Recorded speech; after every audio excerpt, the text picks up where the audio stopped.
nongera kubasuhuza no kubaha ikaze mwe mudahwema kudukurikira umunsi ku wundi. Iyi ni Day to Day TV nk'ibisanzwe nk'uko musanzwe mubimenyereye. Ni wa mwanya tubagezeho amakuru ya siporo, amakuru ya showbiz, entertainment muri rusange, amakuru bari kugenda acaracara kandi agezweho yihutirwa cyane mu isi ya siporo ndetse no muri entertainment muri rusange.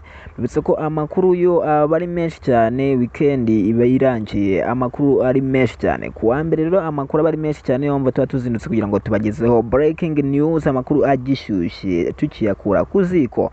Ninawashukuru Mungu, sisi nyote mnapo mahali tofauti ya nchi yetu na nje yake, kama wana Tanzania, wana Burundi, wana Kenya, wana Uganda.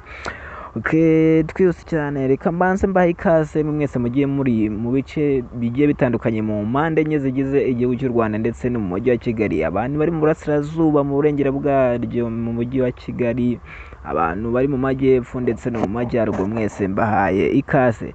Abantu bari mu karere ka Gasabo, akarere ka Kicukiro ndetse na Nyarugenge, mwese mbahaye ikaze kuri Day to Day TV. Abantu bari hanze y'igihugu cy'u Rwanda, by'umwihariko abantu bari muri bino bihugu bine bizengurutse igihugu cy'u Rwanda: Uganda, Tanzania, Kenya ndetse n'u Burundi, mwese mbahaye ikaze. DRC mwese sinabibagirwa, ndabasuhuje cyane kandi mbahaye ikaze kuri Day to Day TV. Abantu rero muri mu bihugu bigiye bitandukanye biri hirya no hino muri Afurika, mwese mbahaye ikaze. Muri Sudani aho match yabereye y'u Rwanda n'Amavubi, abantu bari muri Nigeria, mu bindi bihugu bigiye bitandukanye hirya no hino muri Afurika, mwese tubahaye ikaze. Abantu bari ku mugabane w'Uburayi, ku mugabane wa Amerika, mwese turabasuhuje, ku mugabane wa Aziya ndetse no muri Australia, mwese tubahaye ikaze kuri Day to Day TV. No mwanya rero twatubwira ngo tubagezeho amakuru kugenda acaracara hirya no hino mu isi. Iyi ni Day to Day TV, nge ndi MC Sanga. Twihuse rero, match yari turagishinga cyangwa se umukino wari utagirijwe na benshi, ni umukino wahuzaga ikipe y'u Rwanda Amavubi ndetse n'ikipe y'igihugu ya South Sudan. Umukino rero waberaga Ijuba mu gihugu cya South Sudan cyangwa se muri Sudani y'Epfo. Uyu mukino rero waje kurangira utunguranye cyane. Uyu mukino waje kubamo kudomina cyane ku ikipe ya Sudani y'Epfo cyangwa se South Sudan. Ikipe ya South Sudan yagerageje rwose iratunyabika ibitego 3 byose kuri 2. Twese cyane, reka mbanze amabwire 11 bari babanjemo ku ruhande rw'ikipe y'u Rwanda Amavubi, dore ko ari byo mwari mutegereje muri benshi cyane. Mu izamu ry'ikipe y'igihugu y'u Rwanda Amavubi bari bateretsemo wita Muhawe na Gade, kuri nomero 20 bamwita niyo mugabo Claude, nomero 14 bamwitaga Nigena Clement, nomero 22 ni Sabimana Aimable, nomero 2 Serumbogo Ali, nomero 8 Ngabo Nziza Pacifique, nomero 7 Ruboneka Jabosco, nomero 11 Muhireke Veruni capitaine, nomero 12 Mugisha Gilbert, nomero 16 bamwita Dushimimana Olivier Muzungu, nomero 21 bamwitaga Tuyisenge Arsene. Nabo nibo batakiraga ikipe y'u Rwanda Amavubi. 11 rero barabo ngabo babanje mu kibuga, ari nabo bavuyemo abaje gutsindira Amavubi ibitego 2, birangira bishyemo 2 muri 3 batsinzwe. Abatsindiye ikipe y'igihugu y'u Rwanda Amavubi, ikipe y'igihugu y'u Rwanda Amavubi, dore ko igice cya mbere cyarangiye bamaze gukubitwa ibitego 2 byose ku busa. Baza kugaruka mu gice cya kabiri, aribwo Muhireke Veruni bacengaga abakinnyi benshi cyane, bacengaga abakinnyi bamaze bamuha pasi yihuse cyane ku munota 49. Muhireke Veruni ahita aterekamo igitego cya mbere cy'ikipe y'u Rwanda Amavubi.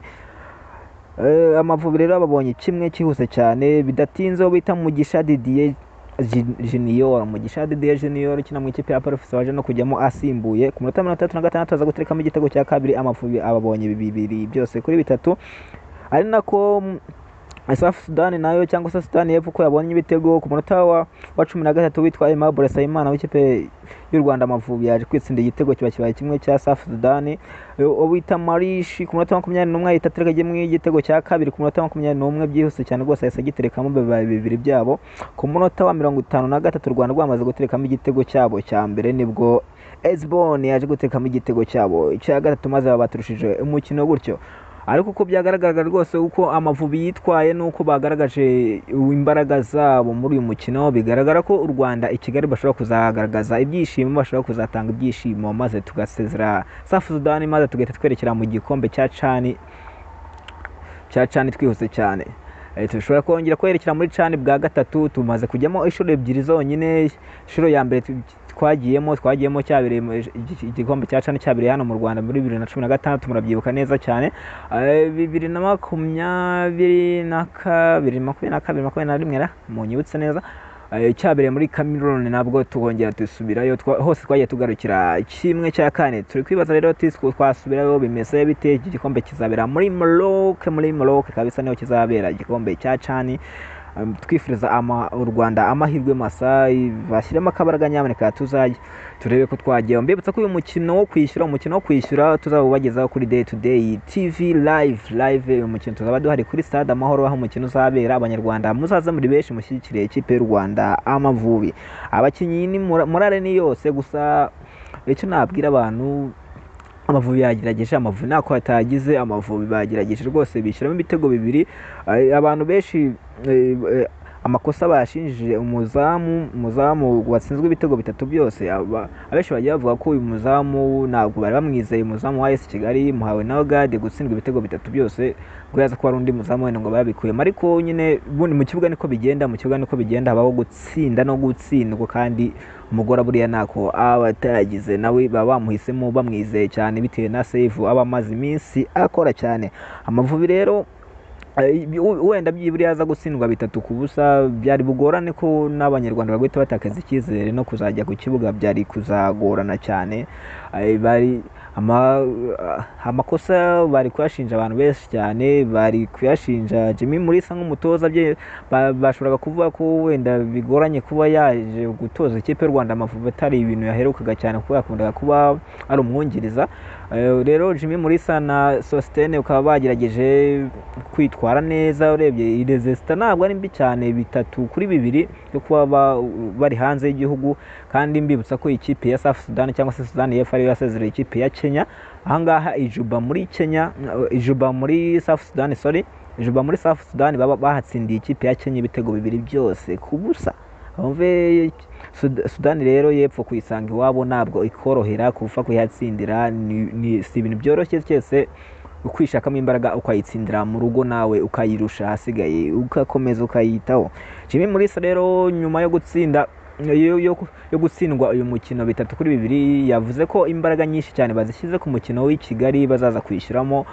Bona kapiteni Muhire Kevero ni w'ikipe ya Sport, akaba na kapiteni w'ikipe y'igihugu y'u Rwanda Amavubi, bavuga ko bagomba gushyiramo imbaraga nyinshi cyane maze bakareba buryo ki bakikarifiya muri CHAN. Rero ni byinshi bigomeje kugenda bivugwa. Jimmy Mulisa we n'ikipe ye rwose urebye resista nubwo atari nziza ariko sinambi cyane nanone. Rero weekend shampiyona yarakomezaga mu Rwanda, kana nihuse cyane wenda kantu kamwe nababwira nuko ikipe ya Kiyovu Sport imaze igihe idakunda gutsinda, yayisha akanyoni bangana, niko nagiye nkunda kubona abantu benshi bavuga. Yakubise ikipe ya Vision FC ibitego 3 byose kuri 2. Ikipe ya Sport umuyobozi wayo perezida w'ikipe ya Sport yatangaje ko kuri match ya APR na Rayon abantu benshi wenda bagiye bakunda kubivuga igice babivuga uko bibone, babivuga uko bashatse. Sport yateganyaga kwinjiza miliyoni, amafaranga bateganyaga nyine kwinjiza kuri mukino kuko nibo bari bawakiriye, bateganyaga kwinjiza miliyoni 132 ariko binjiza miliyoni 152. Urumva hiyongereho miliyoni zingahe zose muzo bateganyaga, hiyongereho miliyoni 20, 132 binjiza 152. Urumva byariyongereye, zariyongereye ziba nyinshi, nubwo zimwe nyine baba yagaragaje uburyo kizagiye zigenda zitangwa. Ibingibi bakaba babiganiye ku kinyamakuru Day to Day TV ndetse n'Inyarwanda TV, niho amakuru yarari gucaracara agenda anyura. Rero ni byinshi cyane. Mbibutsa ko kandi shampiyona mu Rwanda APR na Rayon wenda murazikumbuye cyane, muri kwibaza ngo zizagaruka ryari. Rayon Sport izagaruka ku itariki 4 icakirana n'ikipe ya Police Football Club, yazaba ari kuwa gatandatu. Match izaba n'umugoroba ku isaha 12. Iyi match rero ya Police Football Club n'ikipe ya Sport muyitege, niyo match izakurikiraho muri shampiyona, nabwo shampiyona izagaruka Rayon Sport ikina. APR FC izagaruka ku itariki 8 izacakira n'ikipe ya Marine FC hariya kuri Stade Umuganda i Rubavu. Twihuse cyane rero mu Rwanda amakuru aba ari menshi ariko vuga, ariko reka tunyarukire muri Premier League cyangwa se muri English Premier League. English Premier League amakuru ni menshi cyane ari gucaracara ari kuvugwa. English Premier League rero yarakomeje muri weekend. Ikipe twihuse cyane, reka turebe ikipe yakoze bitangaza cyangwa se match yabonetsemo bitego byinshi cyane, match yasize amateka menshi cyane. Ikipe yitwa Tottenham Hotspur rwose yarakubiswe cyane bigaragara. Ikipe yitwa Liverpool rero yakosoye ikipe ya Tottenham Hotspur ibitego bitandatu byose kuri bitatu. Mohamed Salah ahita yandika amateka. Mohamed Salah niwe mukinnyi umaze gutsinda ibitego 15 mbere ya Noheli, ni nawe top scorer mu gihugu cy'Ubwongereza, amaze gutsinda ibitego 15, atanga assist zigera kuri 11 zose. Rero mbere y'uko uyu mwaka urangira cyangwa se mbere y'uko bajya muri retour, niwe muntu umaze gutsinda ibitego byinshi muri Premier League. Chelsea yanganyije n'ikipe ya Everton 2-0. Ikipe ya Manchester United yakubiswe n'ikipe ya Bournemouth 3-0. Ikipe ya Arsenal itsinda yihanangirije ikipe ya Crystal Palace 5-1. Ikipe ya Aston Villa itsinda ikipe ya Manchester City ibitego 2-1. Ikipe ya West Ham inganya n'ikipe ya Brighton 1-1. Ikipe ya Ipswich itsindwa n'ikipe ya Newcastle 4-0. Ikipe ya Brentford itsindwa n'ikipe ya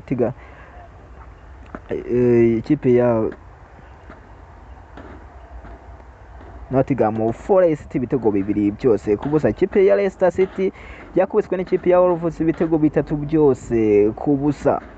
Rero Mohamed Salah umunyafurika tumwifuriza amahirwe masa kubera ariwe mu top scorer mu gihugu cy'Ubwongereza. Uko shampiyona ihagaze rero mu gihugu cy'Ubwongereza, Liverpool iracyayoboye n'amanota 39, Chelsea 2 n'amanota 35, Arsenal 3 n'amanota 33, Nottingham Forest ku mwanya wa 4 n'amanota 31, Bournemouth ku mwanya wa 5 n'amanota 28, Aston Villa ku mwanya wa 7 n'amanota 28 nayo. Agakurikira ikipe ya Man City 27, Newcastle United 26, Fulham United 25, Brighton ku mwanya wa 25. Nuko Premier League ihagaze cyangwa se shampiyona y'Abongereza. Twese cyane reka duhite tujya muri La Liga Santander, ni mu gihugu cya Espagne, kwa Real Madrid ndetse no kwa Barcelona.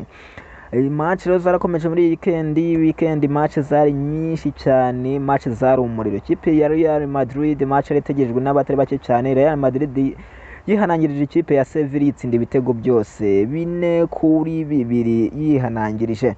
Ikipe ya FC Barcelona nayo isuzugurwa n'ikipe ya Atletico Madrid itsinda 2-1. Ibingibi abenshi bagiye bavuga ko byicuritse, ubundi FC Barcelona yagomba kuba yatsinda 2-1, ariko nyine Atletico irabakosora kuri uyu munsi wa none irabakosora bakubita 2-1.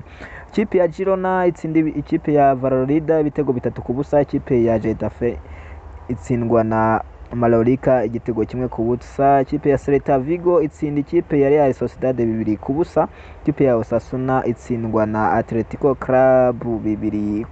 Ku rutonde ruhagaze mu gihugu cya Espagne cyangwa se muri La Liga, Atletico ni ya mbere n'amanota 41, Real Madrid ni ya kabiri n'amanota 40, FC Barcelona ni ya gatatu n'amanota 38. Ikipe ya Atletico Club ni ya kane n'amanota 36. Ikipe ya gatanu ni ikipe ya Mallorca n'amanota 30. Ni ku rutonde ruhagaze mu gihugu cya Espagne. Twese cyane muri Serie A ntabwo ari byinshi biri kuvugwaho, ntabwo ari byinshi twabashije kurondora ko iminota iba yatujyanye. Ikipe ya Verona yakubiswe n'ikipe ya AS Milan igitego 1-0. Bundesliga imikino yarabaye myinshi cyane igiye itandukanye. Ikipe ya Bayern Munich yakubise ikipe ya Leipzig ibitego 5-1. Ikipe ya Atalanta itsinda ikipe ya Cesena ibitego 6 byose kuri 1. Ikipe ya Napoli itsinda ikipe ya Genoa ibitego 2-1. Ikipe ya Bayern Leverkusen itsinda ikipe ya Freiburg ibitego 5 byose kuri 1. Amakuru rero aba ari menshi cyane bari kugenda caracara hirya no hino muri siporo, hirya no hino mu isi. Ni ngarutse nyuma gato ya kuri match ya Tottenham ndetse n'ikipe ya Liverpool. Tottenham yakubiswe ibitego 6-3. Tottenham mu mikino 3 yari iherutse gukina yagiye ihura n'amakipe akomeye, ari nabwo yagiye ikunda kwitwara neza cyane, abantu bagiye banikanga bitewe n'ukuntu yagiye yitwara neza. Tottenham umukino yaherukaga gutsinda ikipe ya Man City ibitego 4-0, igaheruka gutsinda ikipe ya Man ibitego 3-0. umukino w'isi ukurikiraho no mukino ikubiswe ibitego 6 na Liverpool kuri 3. Tottenham Hotspur rwose nicyo dukundira champion y'Abongereza cyangwa se English Premier League. English Premier League ibiryoshye ibimeze neza cyane. Mu Rwanda rero Rayon Sport iracyayoboye APR kabiri, n'izindi kipe zose za Gorilla zigakurikiraho na Police Football Club. Rero amakuru ni menshi cyane abagenda cara hirya no hino muri sport, amakuru ni menshi, amatransfer ni menshi cyane aracyavugwa, ntabwo turabona gihamya, ntabwo twahita twihutira kubabwira amatransfer kandi byinshi bikiganirwaho bakiganira n'abakinnyi hirya no hino. Ibya bamwe mu bakinnyi twagiye tubabwira ukuntu bimeze, Ochira twarababwiye